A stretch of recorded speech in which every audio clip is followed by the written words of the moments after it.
one.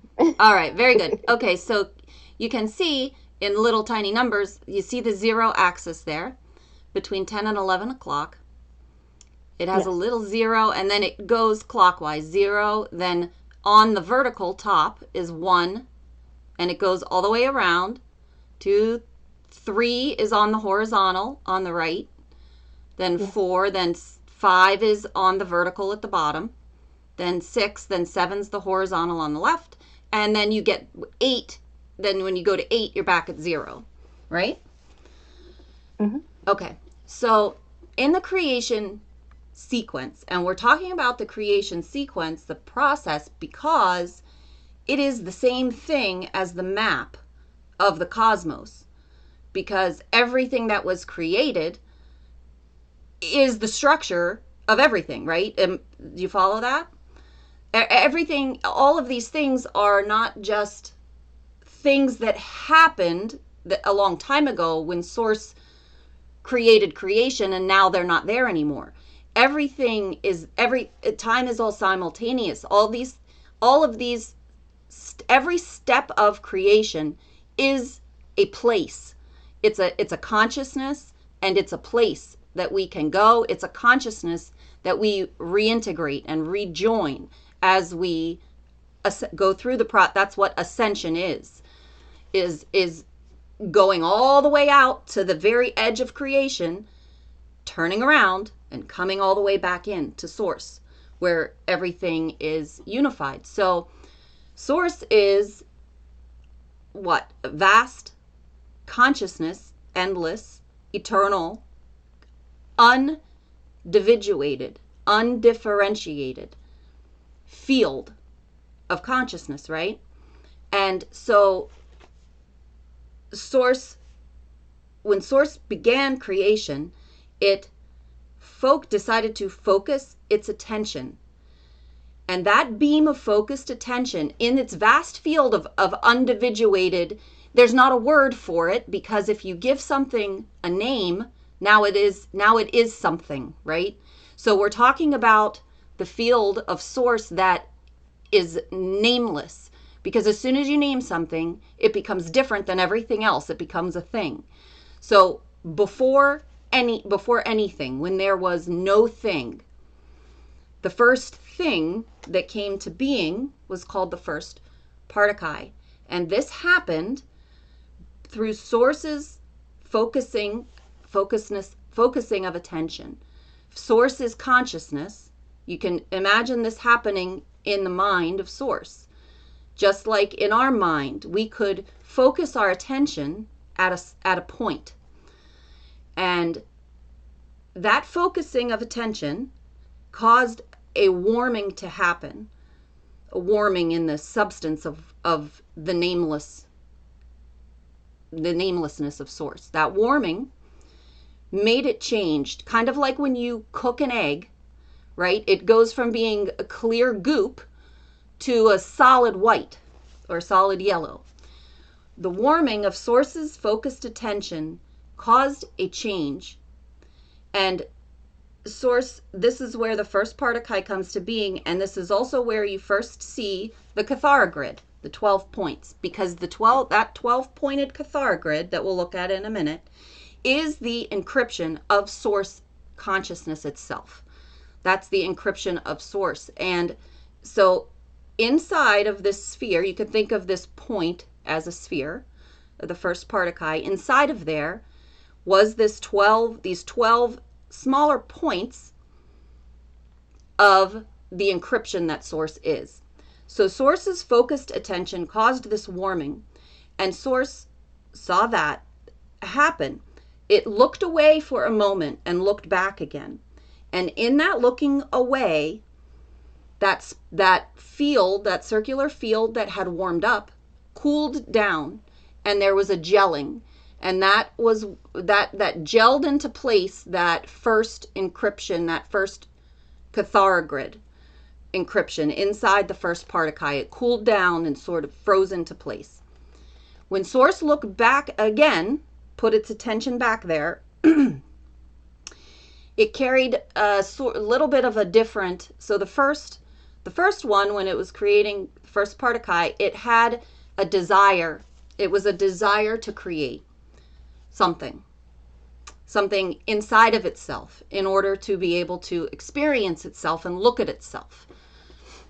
Okay, so when that happened and Source looked away, it saw what happened when it did that, right? It saw, oh, look, I focused my attention there and I created this.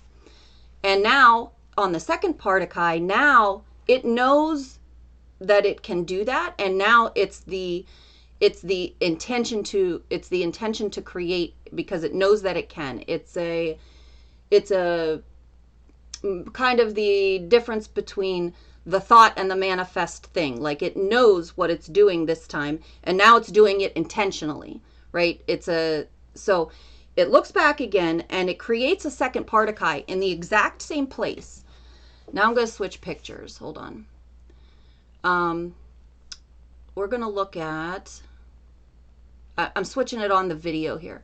All right, let's look at the picture that is all pink and orange circles. Here, I'll copy and paste it again. Copy. Okay, now this one. Where can I do that? Let me see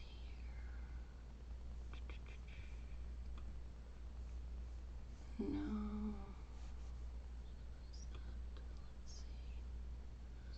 They're so nice and pretty. Oh, I think they look messy, but thank you. Yes. I'm going to zoom in. This is for the video. I'm just making it a little zoomed in here. Okay. So the first intention, Source had the desire to create. We're up here at the top left of this orange and pink. Okay. We have particle 1 is created on the axis there. It's the orange circle. And when particle 2 comes into, when Source creates particle 2 in the same place as particle 1, it displaces that first particle and it splits. This is the very beginning of electromagnetism. It splits it into what we call particum, which carries the negative magnetic energy, the negative charged magnetic energy, and the particle, which carries the positive energy, positive electrical energy.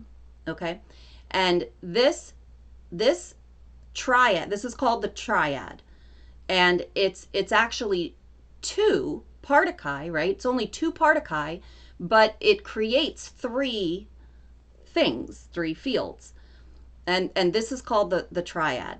So when particle 1 splits, it doesn't just like fly off into space. It holds its connection to that center point, and that center point is called the creation point door. All right, at that center there, this is the creation point door, and we're looking at this from, let's see, this would be, so this first particle, you see written there, I have down phase. This is called a down phase. This also, this is as though we were maybe looking at it from the top. When particle 1 splits, it splits in front of the creation point door. And now it's still connected, though, to that central creation point. There's a line that holds it there, that is the play of the energies that keeps it anchored. It goes out, and those forces that are holding it connected to that creation point, it wants to come back together again. Just like the plus and the minus of magnets want to, right? They want to pull back together. So that's what happens. In the third picture, we're going from left to right along the top. Particle 1 was split, and now it comes back together. And when it comes back, it doesn't just come back together and it's itself. It comes back together and it's itself, but the movement, the friction of those energies coming together create a spark.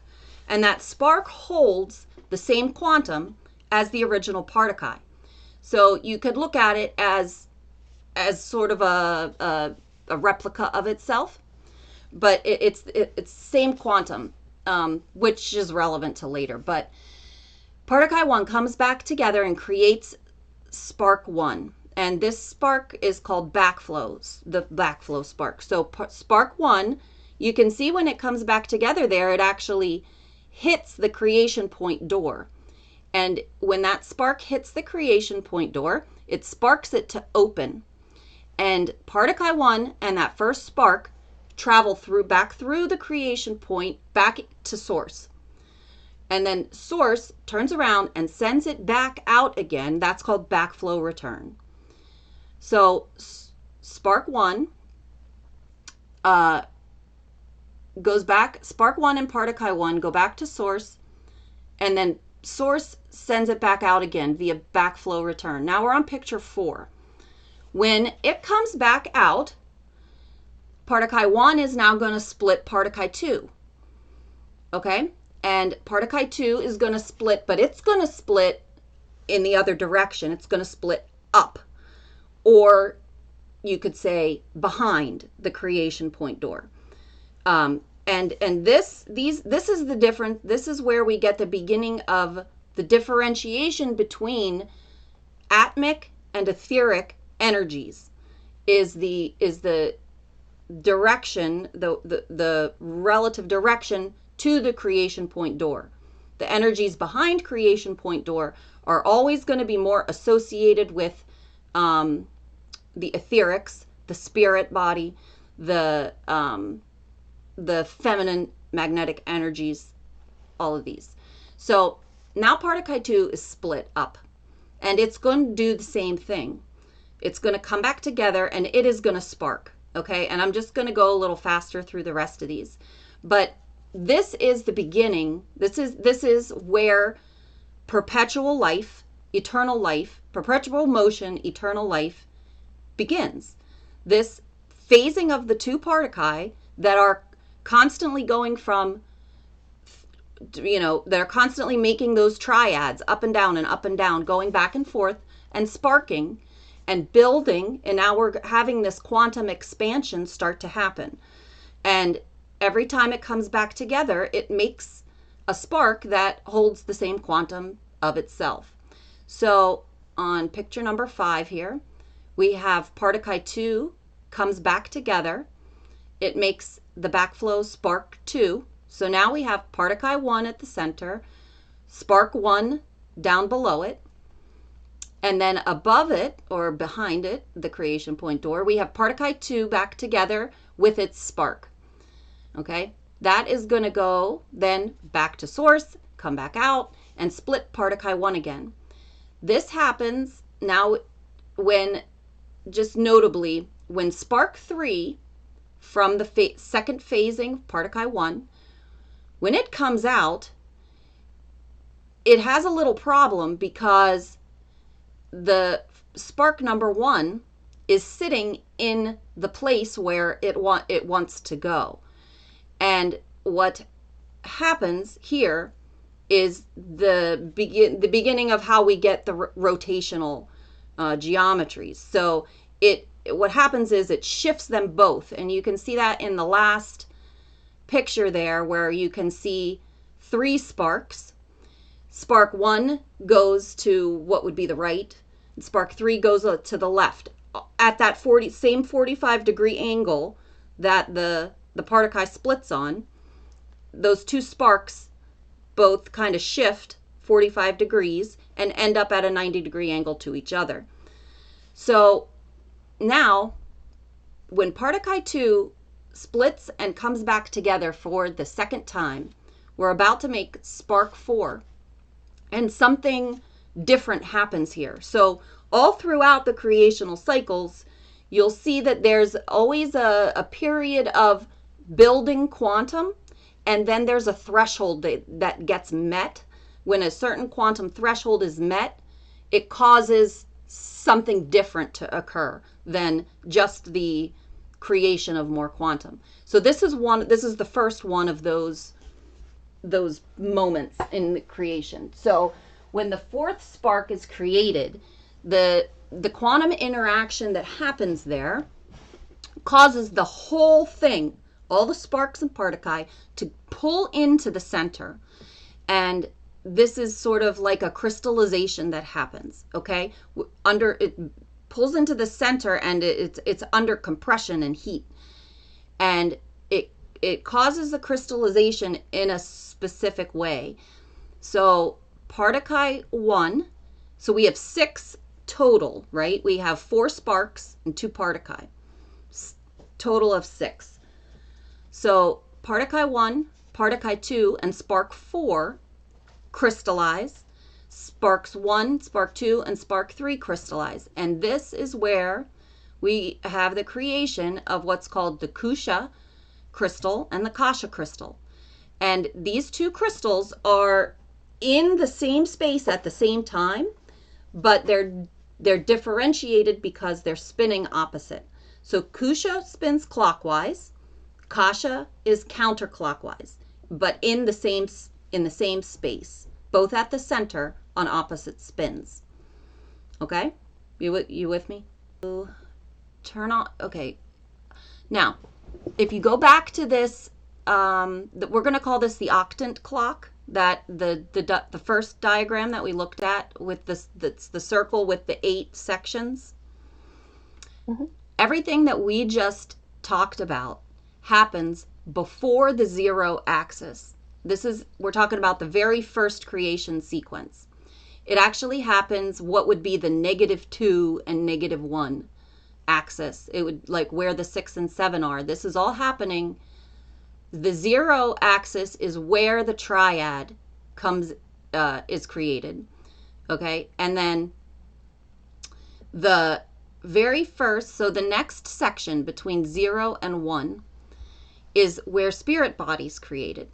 And axis, we have the Kusha and the Kasha, and they're going to start spinning in opposite directions from here. So the Kusha is going to go through its creation sequence clockwise, and the Kasha is going to go through its creation sequence counterclockwise. So everything we look at from here, we're only going to be looking at the Kusha crystal, but the same thing is happening in the opposite direction with the Kasha. Oh, I got to pause for 1 second, and did I pause it? Okay, now it's recording. Okay. Kusha, Kasha. Okay. So just to give a general overview here, at the 0 axis, we're making the spirit body here, and then at the 1 axis, from 1 to 2, is where we're going to make the dark matter body.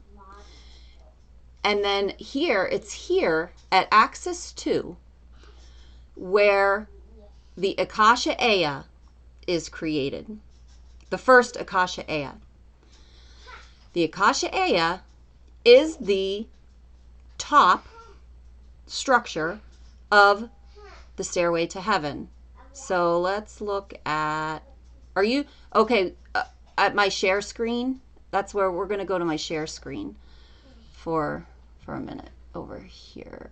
How do I turn that off? Turn that off. Okay, there we go. Okay.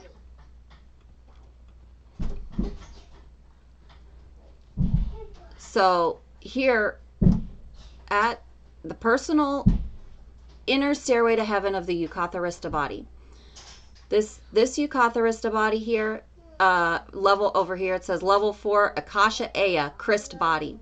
This big one at the top, this is what is created. We're in the core domain right now. In the core domain of structures. So this top that people are talking about for the first time is created here on axis 2. So we have a whole half of a cycle of creation that has happened before the Akasha Aya is created, right? So let's now the next 4, the other half of the cycle, the rest of this, what we're going to call the bottom of creation, down here where we are, way down here in one veka, this all gets created inside of the Akasha Aya. So it doesn't start down at the bottom with one Cathar grid and grow from there. It actually starts with this big structure at the top that then creates smaller structures inside of it as it goes through the creation process. Okay, so let's pause on the creation sequence there for a minute, and now we're going to jump over and we're going to look at these God world maps. So we saw where this was created. Now in the next creation sequence, in the next quadrant, the level 3 is created. That's the Akasha A body here, and there's 4 of these inside the Akasha Aya. Then the next quadrant in the creation cycle, or not quadrant, the next 1/8 pie piece, the Akashas are created inside the Akasha A's, and there's 4 of those. There's actually 6, but right now we're going to just say there's 4. So there's 4 of those inside the Akasha A, and then it gets all the way down to the smallest pieces, and the axis between 5 and 6. So these down here at the bottom of this, we can see that, yeah, okay. These are the Eka-Veka quadrants, and there are 4 Cathar grids inside of one Akasha, and those are called the Vekas. And at the center is a little Cathar grid in green. It's a little hard to see on here, but that's called the Eka. And so that's why it's called an Eka-Veka body. So this one, the red one, I guess, pinky red one that's pointed up and down, this could be looked at as your body. It could be looked at as the planet. It could be looked at as the universe, everything. There's these happen on all different levels, but they work in pairs. So the red one that's going up and down and the blue one that sticks out to the left, those 2 Cathar grids together are what create one 15-dimensional time matrix. So the red one that's going up and down, the Cathar grid, that has 12 points on it, and those correspond to dimensions 1 through 12. So where do the other 3 come from, right? Because it's a 15-dimensional system. And those come from the blue grid sticking out to the left, that they're connected at their 12 point, and their 9 and 3 are joined together. They're not those 2 grid. What, honey? So these Cathar grids, let's see, I think I have wait a minute. Okay, if you see here, this Cathar grid that's numbered from 1 at the bottom up to 12, and it has these diagonal lines that are splitting it between, so we have dimensions 1, 2, and 3 at the bottom here, and there's a black diagonal line that's dividing it. That's there because this is showing the harmonic universes of our time matrix. So dimensions 1, 2, and 3 create harmonic universe 1. So a harmonic universe is a spherical reality field that consciousness can come into and experience. And all of these reality fields consist of 3 dimensions. That's why we say we live in a 3-dimensional world. We do. They're all made of 3 dimensions, and what changes is the frequencies, the holding of the dimensions. So as we climb up the Cathar grid, every level up contains everything underneath it, plus its own new frequencies, you could say, or spectrum. So harmonic universe 1 is dimensions 1, 2, and 3. This is our individual identity. level of consciousness. Harmonic universe 2 is next. That's dimensions 4, 5, and 6. This is our soul level of identity, consciousness. Harmonic universe 3 is dimensions 7, 8, and 9. That's our oversoul level of consciousness. And then harmonic universe 4 is dimensions 10, 11, and 12. And that's our avatar level of consciousness. And here at 12, this is, if you remember that Eka-Veka map, that's at the very center of the Eka-Veka system. And so this is a connection, this is a key connection point in our matrix, because you access, this is like the 12, the 13, and the 1, 0. It's like an access point to the void field, or the 0 point. Eli, you cannot play the drums in here right now. That's not going to work out. I'm trying to make a recording, so that's going to be really noisy. Okay, so we also have harmonic universe 5, and that is when we get, well, here's the 15 rays with the color correspondence, and these are the tones: chi, ki, re, prana, mana, treya, mira, maya, yana, ta'a, hara, ma'a. A lot, you'll see these words or tones in a lot of the songs that we sing. Okay, let's go down here. So down here we have the vertical one and the horizontal one. So 13, 14, and 15 are the 1, 2, and 3 of the horizontal one pointing out to the left. Where's my colored one? It's easier to refer. Okay, so 13, 14, that's where harmonic universe 5 is dimensions 13, 14, and 15. And those are the 3 bottom spheres of this blue grid. And then the rest of this, those are also called the primal light fields. Then we also have the primal sound fields that go around our entire system. And that's what the rest of this blue Cathar grid creates, the 3 flames that we just saw, those tones, and then it goes to the flames. Those flames are here, and that's what is created on the rest of this Cathar grid. What would be the harmonic universe 2, 3, and 4 of this blue grid are the blue flame, the gold flame, and the violet flame. Those are the sound field corresponds with the sound field. Ki-Rishe and Kundare are primal sound fields. So these other 2 grids over here in the quadrant, the purple and the yellow, that would be, the purple would be our parallel. So we have a parallel self and a parallel earth and a parallel galaxy and everything. So this is our parallel, and then the yellow one is the primal sound and light fields for the parallel. So we have our parallel and our self. And so we climb up all the way.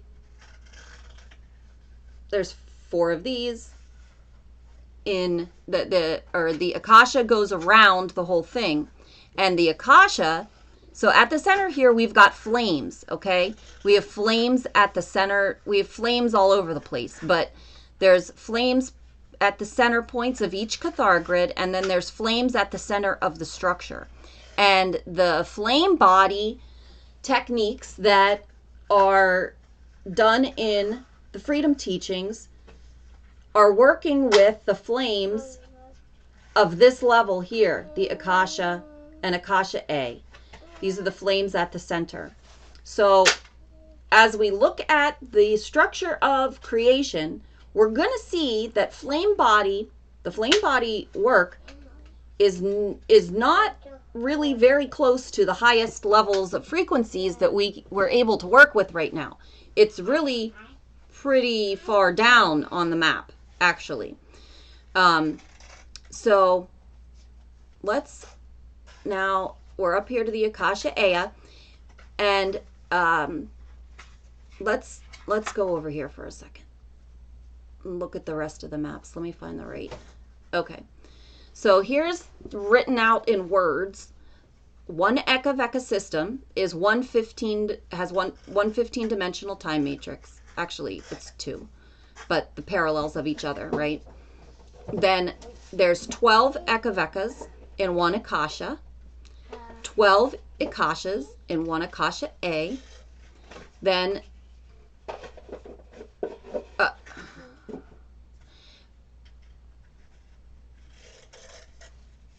in one akasha A. Oh, okay. And then there's 12 akasha A inside of inside of one cosmic matrix. Now, why is it saying 12? When we were looking at this map over here, we're looking at 1, okay? But every time you're looking at one single thing, I know this gets a little heady, but there's actually 12 of them. And that is, it's repeated around just like a clock has 12 numbers. Everything happens on a clock like that. So there's a picture, hold on. Everything happens on a template like that. And that's in here, hold on. One moment.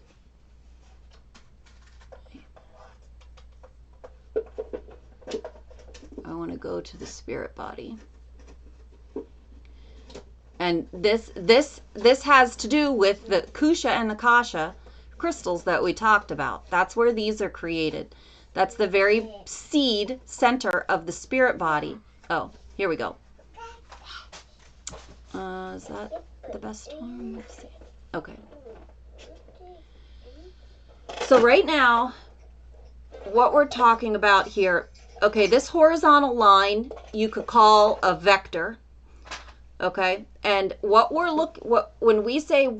we were looking at a single akasha aya,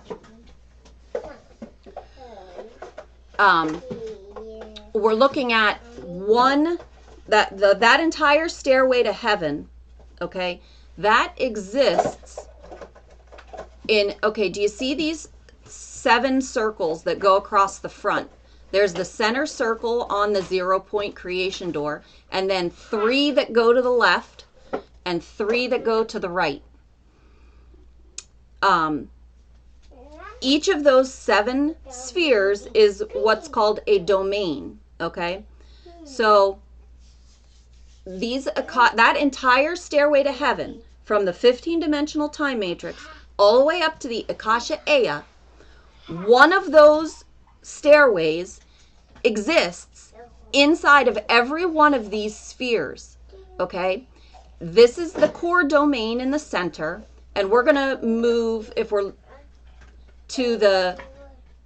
over to the, what would be the right of the thing, but looking at it, it's the left. It's the spheres inside the one that says Kali Hara. I can zoom in a little bit, maybe here. Make this a little easier. Okay, so do you see the creation point door there at the center? And then one side of this, as it moves out, these are the different domains. As it goes out in one direction is we say like the materialized worlds. The other side, expanding the other direction, is the spirit side, spirit bodies, and they mirror each other. So that sphere at the center, we call the core domain. It expands, it goes out to the outside, and that's where the turnaround happens. And then they come back, which are the dotted line spheres behind it. But we're not talking about those right now. So those stairway to heavens exist in every one of these. There's a core domain stairway. The next one out from the core is called the inner domain. The next one out from that is called the middle domain. And the very outside sphere is the outer domain. And this is where we are, way out here in the outer domain. Now, every one of these domains goes through an entire trip around that octant clock of creation, where we created the first two particae, got to the 0 axis. The first trip around creates the structure that's inside of this core domain. And when it gets back to the 8, the 0 or the 8 axis, it jumps. a harmonic or a level. And then it starts to create everything inside of the inner domain. Then the middle, then the outer. Okay? Now, this is showing you one vector. There are actually 12 vectors that are created in the spirit body. And so there's 12 of these lines. I mean, not 12. There's 6 of these lines that create, right, the difference between the diameter and the radius of a circle. 6 lines make 12 event horizons around the exterior of the sphere. So, let's see, where were we?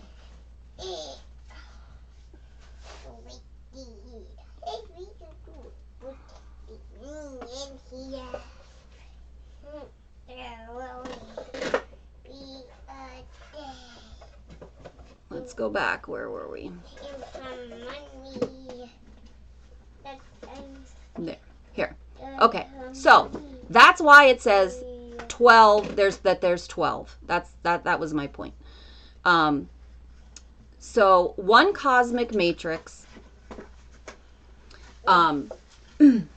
One cosmic matrix has the Akasha Ea, Eucatharista, Illum Eridana, which is the manifest side and the spirit side together, back together, united again, creates that Akasha Ea. Okay, it's the unification of the spirit and the matter coming together makes that Akasha Ea. That's considered one-time matrix. And in the is there a picture of that? I think there's. So the structure from the Akasha Ea, the structure of creation shifts from looking at the bones of the Cathar grids that make the ladder or the stairway to heaven. It shifts and it starts to look at the structure of the actual spirit body of creation is the rest of the maps of creation. I think it's in here. Where is it? Where'd it go? Did I pass it? Oh, it was before. There. Okay. Yes. Mommy. Mama. Okay. So, here. One cosmic matrix. This is the 12. I know this is sideways. I'm not sure how to change it, but the diagram itself looks the same no matter which way. Eli, buddy. All right. Okay, so what would be the horizontal line here is the same horizontal line that we were just looking at those 7 smaller spheres on. It's the same thing. It's just not showing the smaller ones. It's just showing the bigger ones. So this is what the map of one cosmic matrix would look like. It's just not showing the guts inside each of the 12 spheres going around here because you won't be able to see anything. So from here, let's read our paper.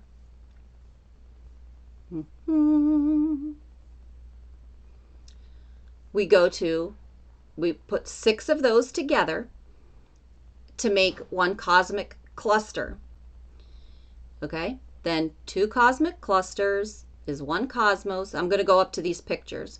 6 cosmos is 12 cosmic clusters is 6 cosmos, and 12 cosmos is 1 cosmea. So the cosmea and the cosmia is where we focus a lot of our study and stuff, because this is where you find this is the Christ star, right? This is where we find our Christ star at the core, in the core of creation, and the records of it. These are so this sequence here, when we spend time, and we can go into more detail about the piece of the pie that's between the 0 and the 1 axis on there. The first creation of the structure of the spirit body is the map that we're looking at now. And the sequence of the creation of that spirit body lines up exactly with the structure that's presented here of the way that you go up further in the maps into these parts of the cosmos. It's exactly aligned with the structure of the spirit body that's been taught since the beginning of the teachings. So let's look at the pictures of that. This is where the plasmas are. The plasmas come from the spirit body of the first creation, the beginning of creation. We have our own spirit body, right? We have a spirit body. Everything has a spirit body. We're talking about the spirit body of the cosmos. That's where the plasma frequencies are coming from. That's what we're working with. When the freedom teachings started, we had no access to this level of creation. When they started, the first thing they had to do was anchor the D12 frequency, which was from the top of that one little Cathar grid. That's D12.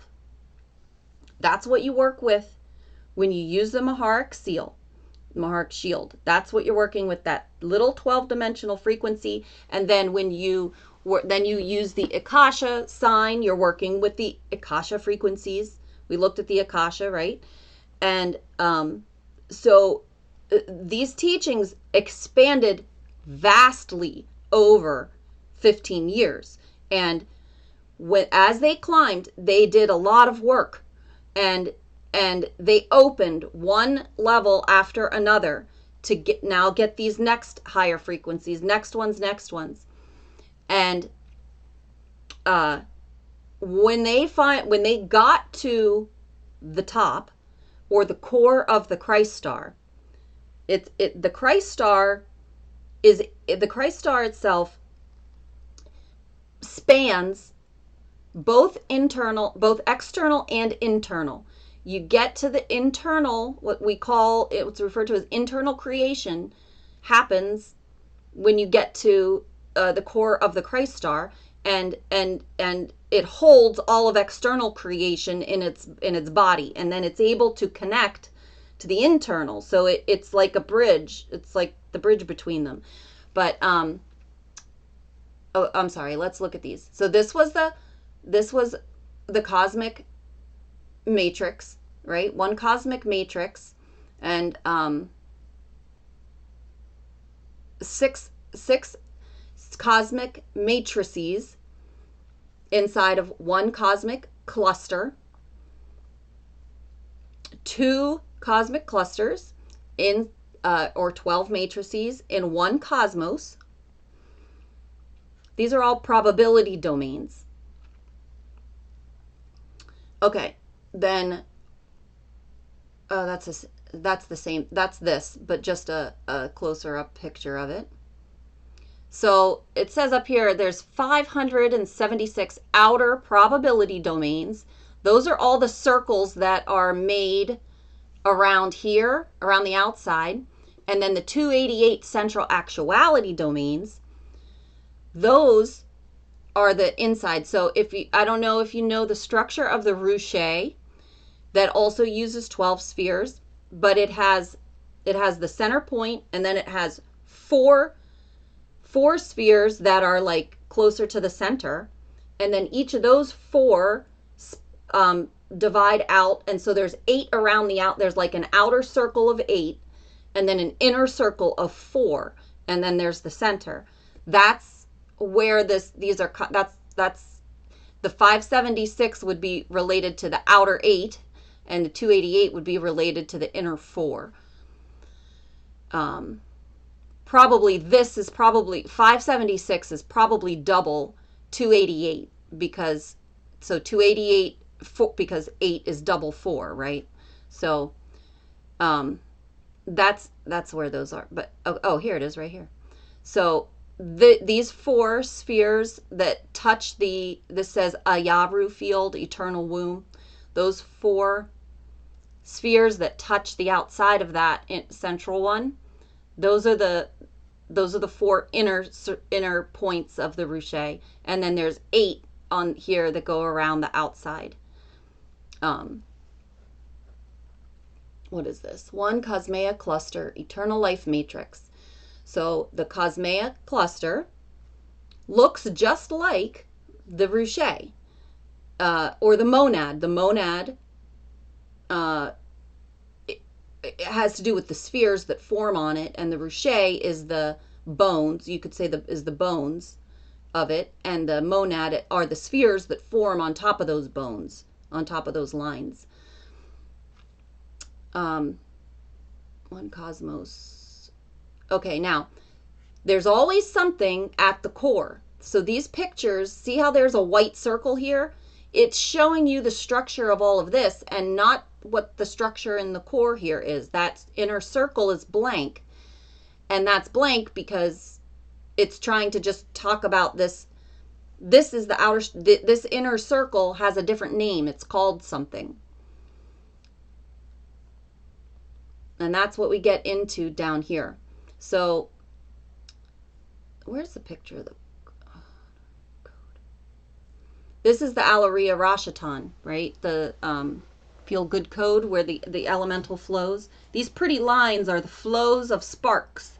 So you know how we were making sparks with the particle? There's all sort of sparking that happens, and these beautiful flowy lines are the path that the spark currents follow to cross each other and to get out into all the levels of creation, and they mix with each other and all the way out until we make atoms. So here they are colored in with the what code? Yaru Cosmosa. Now this is just one, so these now bunch together to make the Cosmaya. Has 12 of these get together and form the Cosmea, and so there's basic templates that things form on throughout creation, and it gets repeated. So this configuration is called the ruche configuration, or the monadic configuration, with the 1 at the center, and then the 4, and then the 8. So a Cosmea, eternal life matrix, has 12 cosmoses in that monadic configuration. It's not 12 that just go around the outside, right? And then we keep going from there. This is the same thing, but colored in. It's pretty. Okay, so there are, now if there are 7, now we're going to put these together. We're going to take, there's 7 of these that come together to make 1 Cosmaya. And this is the border between external creation and internal creation. Cosmea, the stuff inside of one of these balls, the internal guts here of one of these 7 balls is considered external creation. And then the big ball around it and the stuff here in the core is considered internal creation. This is where this core of this Cosmaya is called the Cosminias. This is where the plasmas that we're working with are coming from. The overall point of this video was to show that the structure of creation moves far back beyond the Akasha A, or you might hear them say the unisi. Let's look where the unisi is real quick. Let's just look at that. Where the unisi is created, because they like to talk about, some people in KS like to talk about how the unisi is the point of all union, and that's the real, that's the, the end. That's the top of creation. let's look where the unisi gets created, because it's not even, the unisi isn't created when the Akasha Aya is created. And I didn't even realize that for a while till I started breaking this down. But so if we go back to the octant clock, the creation cycle, we made the first 2 particae, and then we do the spirit body. We didn't talk about it yet, but that from 0 to 1 axis, the spirit body is created, and at the core of the spirit body is what's called the Taran, and the Taran is referred to as the first light seed, and that Taran light seed contains at it looks kind of like 3 particae with a 4th circle around its center, but the center has a bunch of rings. It's called the partiki. It's actually the template for the Rasha bodies that are going to get made in the next cycle. So the Taran is what is going to start phasing, and it's going to start filling up the rings of its Rasha body. It's going to make sparks. It makes sparks. The sparks build up to make keys. The keys make harmonic keys. There's levels of them. The keys then make, there's a phasing, and then it makes the tachyon. And then the tachyon builds to a certain level, and then boom, it makes the next level of the light body. And that's how we're going to build the light body. Comes from the sparking of the Taran, building sparks inside the levels of our Rasha. It's called the dark matter body. It's not really dark. We just can't see it at the moment because it's at a different angle, rotational, different. It's the axis, different angle of particle spin. The axis of the particles that are spinning on are different, so we don't see it. But it's not dark. It's very bright. But all these different parts of our body have different type. They're made out of different types of energy. Energy is consciousness, but as it moves through all these different structures, first consciousness comes and it creates the structure, and then consciousness makes different types of consciousness through the interaction of the different energies, and it starts to fill in that structure that it made with creation, with whatever it is that it's making. And that's what our spirit body is. Our spirit body is, you could kind of think of it as this gorgeous, huge, our spirit bodies are huge, this gorgeous template of empty bubbles, all these different empty bubbles that we get to fill up with whatever it is that we're experiencing. On our body level, it's all different versions of ourself at all different levels. On the creation level, it's all different worlds that we go and experience, and we move through the spirit body of the cosmos. And we move all the way out to the edge of it, because it all has a parameter field. There is an edge. We move all the way out to the edge, and then we turn around and we come all the way back. At the very center of this is the creation point door, at the center of the first particae. Because every time we move an axis here, the structure that was before it doesn't go away. That structure is still there. It makes another structure that's now around that previous structure. So we're always working at the creation point door, sparking and building, and every level still exists inside of the level that comes after it. So as we move into the center, we encounter every single thing that we create as we go. So axis 0 to 1 is creating the spirit body, and that's what all of these cosmic words are talking about, the structure of the cosmic spirit body that we move through. Now, internal creation has to do with prior to the 0 axis, and the plasm frequencies, plasm without the A, those frequencies, and maybe some of the plasmas too, those are actually coming from the pre-Particai creation sequence, before the Particai were made back here in the negative, what would be the negative axis, before we get to that triad and the Particai are sparking. There's a whole sequence that happens there even before the first Particai comes into being. That's where the plasms are from, as far as creation goes. They're before the Particai. Okay, I'm sorry. So we're going to look at that word unisi real quick, because that gets thrown around a lot, that the unisi is the point of all union and it's the top of creation. In order to get to the unisi, you have to make Particai 1, Particai 2. You have to make the spirit body, which at the same time the spirit body births, at its core is the Tauran light seed. That's the first light seed. That's the unisi comes after. Okay, the Tauran phases, it builds the dark matter, the Rasha body, and axis 2, we birth the Akasha Aya of the core domain.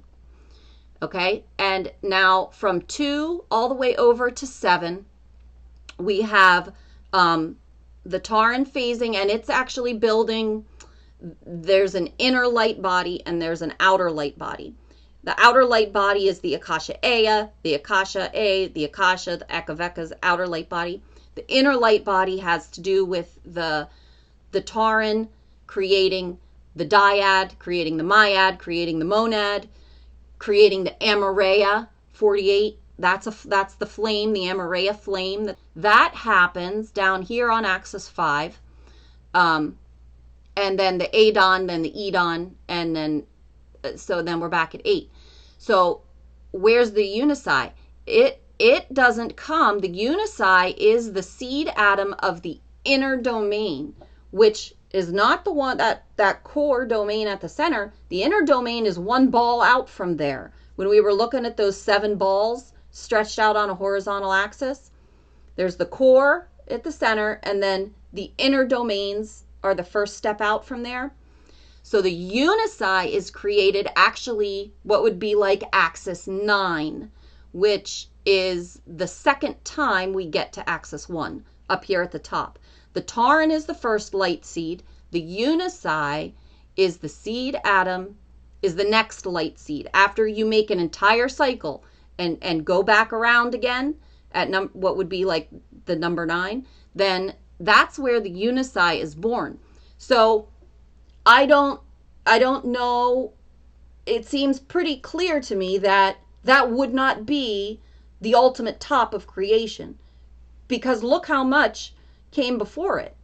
Why would that be the top? That seems awfully random. There's a whole lot of structure that was created before that unisi was born. Yeah. So I guess that's the end.